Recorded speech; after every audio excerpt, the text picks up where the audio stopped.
Sejam muito bem-vindos a mais um estudo da lição de segunda-feira, que tem como tema Centrados em Jesus. A gente está falando aqui um pouco sobre divisões na igreja e a gente vai entender qual que é a solução aí para vencer essas divisões. Estou aqui com a Iris. Tudo bem, Iris? Tudo ótimo. E o título dessa lição é Centrados em Jesus, né? O que isso tem a nos ensinar nesse estudo de segunda-feira? A gente vai debater um pouco aqui. E aí a lição traz novamente o verso para memorizar, né? E enfatiza o trecho que fala: sejam unidos no mesmo modo de pensar e no mesmo propósito. E aí fala sobre a questão das panelinhas, né? Que a gente já discutiu aqui na lição passada. As panelinhas, elas vão ir totalmente contra o que Cristo prega e o que Cristo foi, né? A gente entende Deus, né, como a Trindade, né, Deus Pai, Deus Filho e Deus Espírito Santo. Em nenhum momento esses três entraram em contradição ou entraram em divisão, né? Então existe uma união no céu dessa Trindade que precisa ser refletida em nós como igreja, né? Justamente para a gente conseguir trabalhar junto e que a nossa missão, o nosso propósito seja o mesmo. Se o nosso propósito for o mesmo, a gente não tem motivo para poder ficar se dividindo, não tem motivo para poder ficar brigando, porque a gente está todo mundo querendo ir para um mesmo lugar, que é o céu. Então, que possa ser um reflexo, né, do céu para a gente. E até a lição vai dizer assim, né? Que também está em 1 Coríntios, versículo 13, vai dizer assim: será que Cristo está dividido? Será que Paulo foi crucificado por vocês? Ou será que vocês foram batizados em nome de Paulo? Então vai dizer que as pessoas também estavam colocando Paulo nessa posição de perfeição, de salvador, de líder supremo, que a gente sabe que é só o nosso Senhor Jesus. Por isso que o título da lição vai dizer Centrados em Jesus. Porque como a gente consegue ter esse mesmo pensamento, esse mesmo propósito? Estando ligado ao elo que une tudo, que é Cristo. E as pessoas também estavam buscando colocar Paulo nessa posição que com certeza Paulo não queria, porque ele se considerava um servo do Senhor, um ministro do Evangelho, e não essa pessoa quem deveria ser adorada, prestar honra, prestar louvor.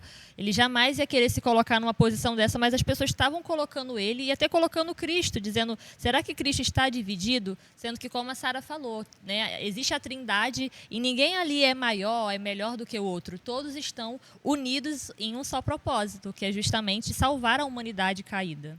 Exatamente. E aí Paulo vai, inclusive, comparar em 1 Coríntios 22, verso 27. Vou te convidar também a abrir aonde você estiver, para a gente ler junto. Vai dizer assim: ora, vocês são o corpo de Cristo e individualmente membros desse corpo. E aí, quando Paulo fala aqui sobre corpo, né, a gente entende aí o corpo humano como um conjunto de funções, né, de órgãos ali que se unem e diversos, enfim, tecidos e tal. E aí alguém que, enfim, seja médico vai saber dizer melhor do que eu. Mas, enfim, existe uma combinação de fatores para que eles funcionem individualmente, mas que consiga ter uma unidade para poder fazer o corpo funcionar. Então, Paulo aqui vai trazer que cada membro precisa individualmente ter um relacionamento com Deus e se fortalecer, né? Mas que a gente precisa funcionar de forma conjunta, né? Para que a gente consiga realmente ter isso que a Bíblia traz, de ter o mesmo propósito, né? Funcionar para que uma só coisa seja feita.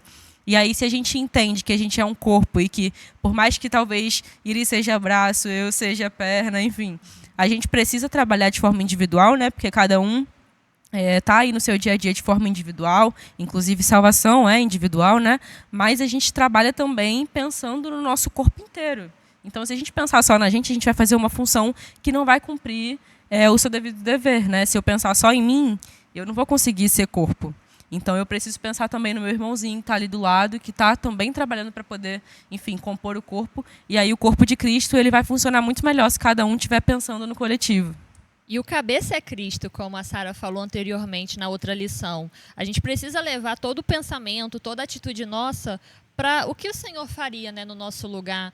Qual seria a atitude do Senhor perante até essas panelinhas que ele tanto repudiava e que ele não queria que existisse esse tipo de sentimento negativo no povo.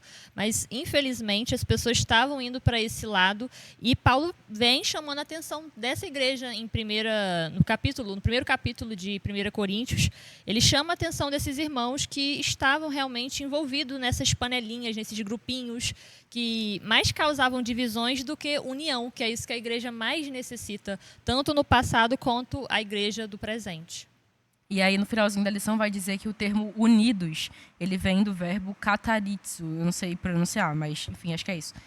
Que indica restaurar algo à condição correta.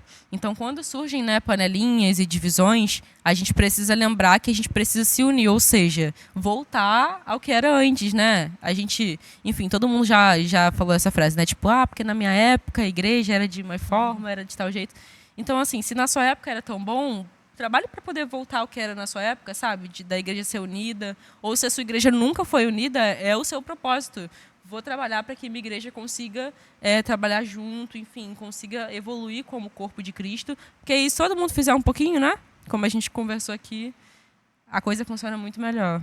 E a última pergunta da lição vai dizer assim: nas últimas décadas, a Igreja Adventista do Sétimo Dia tem destacado o ministério dos pequenos grupos. Qual é a diferença entre panelinhas e pequenos grupos? Como evitar que pequenos grupos se transformem em panelinhas? Eu acredito assim que no sentido do pequeno grupo serve como um apoio ali de menor expressão, com poucas pessoas, né? O nome já é bem específico, né? Pequeno grupo.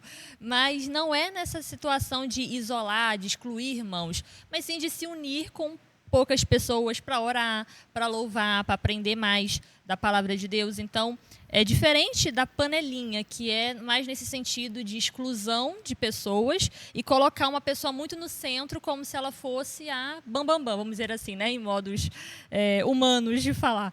Mas o pequeno grupo, eu acho ele muito importante, assim, é uma coisa que fortalece muito. Imagina, toda semana, geralmente algumas igrejas fazem assim, né? Uma vez por semana tem aquele encontro semanal que você reencontra amigos, irmãos, tem um momento de social, você come junto com seus irmãos. Isso vai fortalecendo a igreja também. Então, é muito diferente. Para mim tem muita diferença, sim. Você acha que tem diferença, Sarinha? Eu acho que tem diferença e eu acho que pode cair um perigo que é tipo assim, eu vou fazer um pequeno grupo na minha casa. E aí eu vou chamar só a Iris, o Alexandre, o Cauã, que estão aqui por trás das câmeras, e não vou chamar mais ninguém, sabe? E aí, tipo assim, esse pequeno grupo acabou virando uma panelinha, né? Porque se eu tô ali querendo trabalhar com um corpo que eu tô escolhendo, né? Tô selecionando a dedo, isso tudo não vai ser em vão. A gente vai cantar, a gente vai adorar a Deus e tudo mais, mas a gente está excluindo irmãos. E aí, é óbvio que a gente precisa trabalhar assim em pequeno grupo, porque é uma bênção. Por exemplo, a gente fazia muito aqui, né? Inclusive, seria ótimo se retornasse. Pequeno grupo jovem, convida os jovens e tudo mais para poder vir. E aí, tipo, é um grupo menor de pessoas, então a gente consegue conversar melhor, consegue interagir melhor do que se fosse num culto, por exemplo, num culto jovem. Então, o pequeno grupo ele é super necessário, mas a gente tem que ter cuidado justamente por isso, né? Porque para cair em panelinha é muito fácil, e se a gente der lugar para inimigo, a gente realmente acaba excluindo pessoas. Eu acho que a panelinha tem a ver com isso. A panelinha tem a ver com exclusão e o pequeno grupo tem a ver com inclusão. Sim, e com poucas pessoas, né? Tem pessoas que às vezes é mais tímida também, então às vezes é um momento da pessoa fazer uma amizade, às vezes surge até relacionamentos, quem sabe, né? Por conta de uma coisa que começou e a pessoa se sentiu mais incluída. Às vezes a pessoa não vai se sentir incluída no meio da multidão, no culto de sábado de manhã. Então, às vezes, esse pequeno grupo vai ser uma oportunidade até dela estar em unidade com os irmãos. Eu vou pedir para a Sarinha aqui fazer uma oração nesse momento.